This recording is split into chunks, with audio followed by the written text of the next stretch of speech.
Vamos falar um pouquinho hoje das perguntas que deixaram ontem aqui. Hoje eu senti falta de algumas perguntas, são poucas hoje, mas também acho que por ser sábado, né? Tudo bem, não tem problema nenhum. A gente vai responder essas perguntas que estão aqui com muito carinho. E amanhã é nossa última live da semana. Semana que vem já não vai ser mais live diária, vai ser live semanal. Então ainda vou deixar uma caixinha hoje para quem quiser fazer perguntas. Amanhã pode colocar direitinho lá que eu vou responder amanhã também. Tá bom, pessoal? Vou esperar só mais um pouquinho.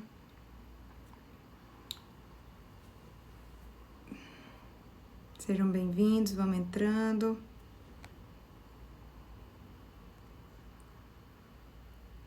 Vou colocar um ruído branco aqui por enquanto. Uma música de ninar.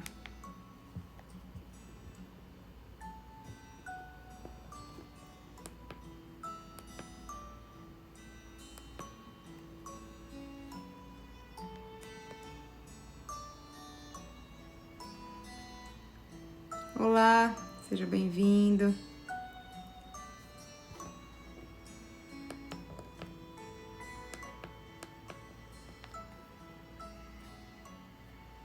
Se vocês não deixaram as perguntas na caixinha de perguntas e quiserem deixar aqui, eu também respondo nos comentários, tá, pessoal?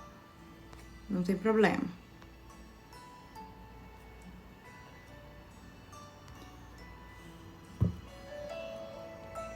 Olá, olá. Bom, então vamos lá.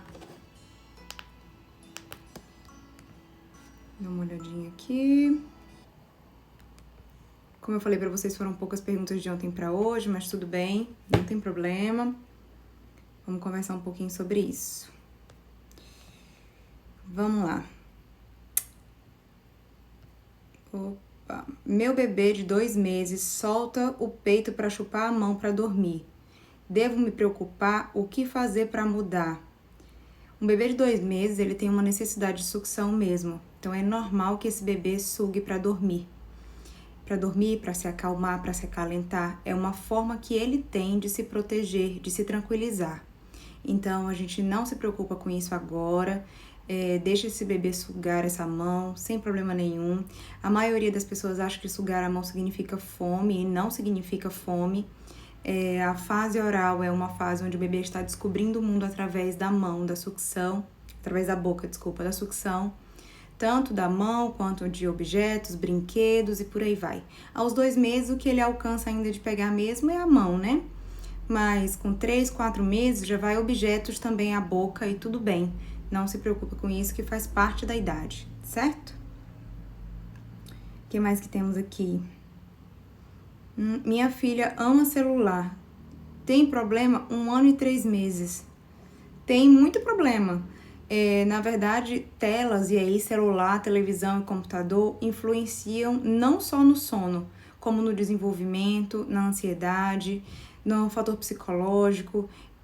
Fala é um dos principais fatores de atraso de fala hoje. A gente considera a exposição precoce e excessiva a telas. Então, até 2 anos de idade, o interessante seria que não tivesse nenhum tempo de tela. Acima de 2 anos de idade, a gente já considera algum tempo de tela, em torno de 1 hora por dia. Então, vocês percebem que é muito limitado. E aí, não adianta achar que 5 minutinhos por dia não vai fazer diferença. E faz sim, principalmente o celular. Tenham em mente que quanto menor a tela, maior o prejuízo. Prejuízo visual, prejuízo psicológico, prejuízo no sono, no relacionamento, desenvolvimento de fala. São inúmeros prejuízos. Fora o conteúdo. Né? Isso aqui eu tô falando só da exposição de tela. Imagine a criança que tem acesso a um conteúdo inapropriado para ela, entram outros fatores também de prejuízo. Então, telas, infelizmente, tem que arrumar outro jeito de distrair essa criança. 1 ano e 3 meses eu sei que tá dando um trabalhinho, já deve estar aí correndo para todo lado, mas se você quer que sua filha esteja bem desenvolta, que fale bem, que não tenha problemas de saúde, é melhor restringir, se não proibir, né? Próxima pergunta. Meu filho tem 4 anos e não quer tirar mais sonecas. É normal. a partir de 3 anos, essas sonecas não são mais necessárias. Então, em crianças até 3 anos, a gente considera que seja necessário ainda fazer uma pausa durante o dia para recarregar as energias. Mas acima dos 3 anos é opcional e tudo bem se fizer 1 a 2 horas de soneca no dia, mas isso não costuma ser a rotina, não costuma ser frequência e não é mais uma necessidade. Então tá tudo bem, ok? Não precisa desesperar porque o bebê não quer mais tirar uma soneca, que nem um bebê mais de 4 anos, mas pra mãe sempre vai ser um bebezinho. Qual a idade do desmame? Acho que aqui estamos falando de desmame geral, né? Desmame precoce a gente considera antes de 2 anos de idade, porque a recomendação é mínima de 2 anos de idade. Mas desmame noturno a gente pode fazer a partir dos 9 meses de idade, se essa alimentação estiver adequada, se estiver bem estabelecido o almoço, o jantar e as 2 papas de fruta no dia, a gente considera fazer um desmame noturno. Vai depender dos gráficos de crescimento desse bebê, vai depender da avaliação pediátrica, então vai depender de diversos fatores. Então, desmame noturno a partir dos 9 meses. Desmame geral, aconselho aí em torno de 1,5 a 1,8 meses, com segurança para essa criança, desde que os outros fatores nutricionais estejam bem preenchidos. Então, essa criança tem que comer de tudo, essa criança deve estar almoçando e jantando bem, então deve ter todos esses outros fatores. O mínimo recomendado é 2 anos de idade, mas com 1,5 ano, 1 ano a 8 meses, a gente já não vê mais prejuízos em retirar, em desmamar esse bebê. Sempre um desmame gentil, exceto em situações de doença. Então, em situações de refluxo excessivo, em situações de doença materna, em situações de internação, cirurgias, às vezes a gente precisa fazer um desmame abrupto, mas isso são condições extremas, tá? No geral, não precisa. Próxima pergunta. Tô amamentando, posso comer abóbora? Essa eu já escutei várias vezes aqui, inclusive não sabia desse ditado popular, mito, enfim, como queiram chamar. Pode comer abóbora, tá? Muitas mães comem abóbora e nem sabem dessa situação de secar o leite, mas já escutei esse mito aí e não tem essa influência, tá? Então pode comer abóbora, tá liberada aí, sem problema. Outra mãezinha tá falando aqui que tá ansiosa pro curso, pessoal. Acho que vocês viram o convite que eu fiz pra vocês hoje. Quem não viu, por favor, vai lá no feed. Eu fiz um convite especial pra vocês. As inscrições do curso iniciam na segunda-feira, às 6 horas da manhã. Vai ter bonificação para as mães que se inscreverem até às 9 horas da manhã, que vai participar da turma VIP e vai ter mentoria, no caso, mentoria individual, tá? Então, não vai ser uma mentoria em grupo, vai ser individual, para aquelas mães se inscreverem primeiro até às 9 horas da manhã, tá? Bem legal o curso. Essa mesma pessoa perguntou, quando abre as inscrições? Na segunda-feira, vai até domingo apenas, tá, pessoal? Serão apenas 7 dias de inscrição. Próxima pergunta. Minha filha tem 1 ano e adora chocolate. Devo parar? Primeiro, que doces, no geral, açúcar, doces, refrigerantes, café, só é liberado acima dos 2 anos de idade. Por quê? Existe um impacto muito grande de todas as atitudes que a gente toma até os 1000 dias de vida dessa criança. Eu vou até colocar aqui para vocês, chama período de ouro ou período dourado.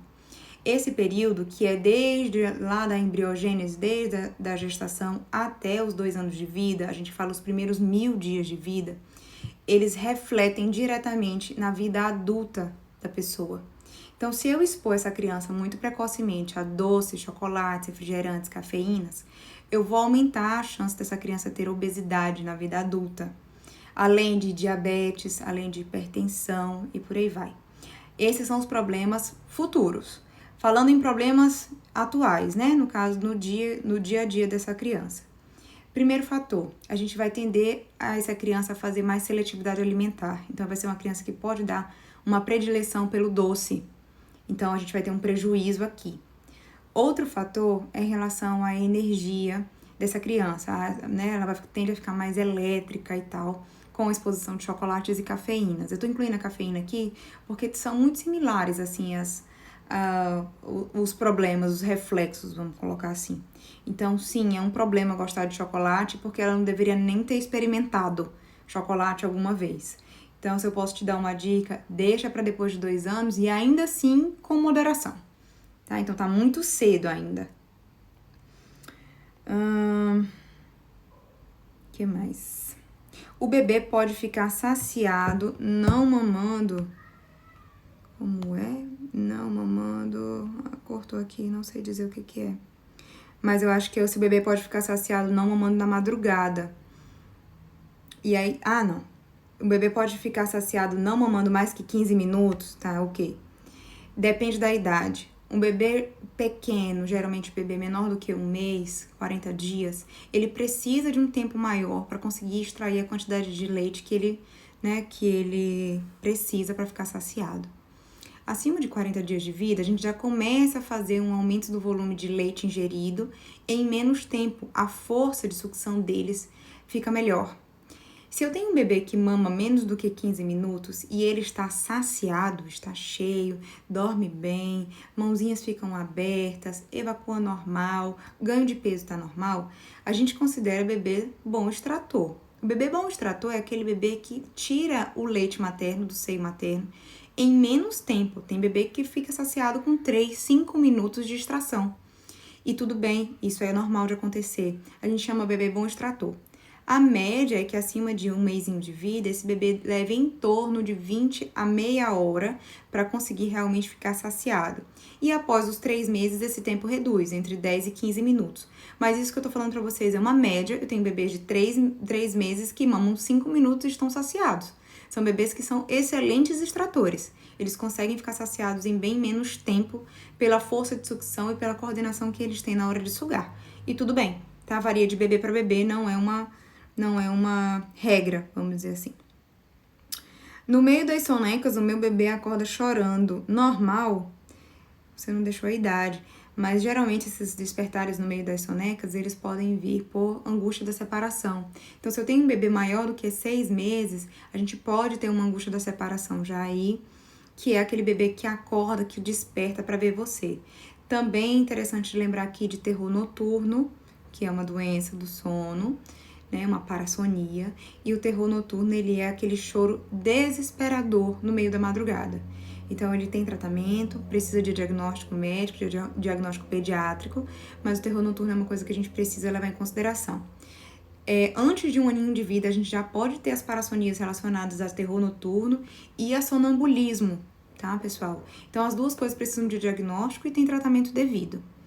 O bruxismo também pode estar relacionado aqui, mas o bruxismo ele tá bem mais relacionado àquela criança maior de 1 ano, que já tem os dentinhos para ficar, para fazer os barulhos do bruxismo, o ranger de dentes, e isso pode também atrapalhar o sono infantil, mas numa criança muito jovem isso não costuma acontecer.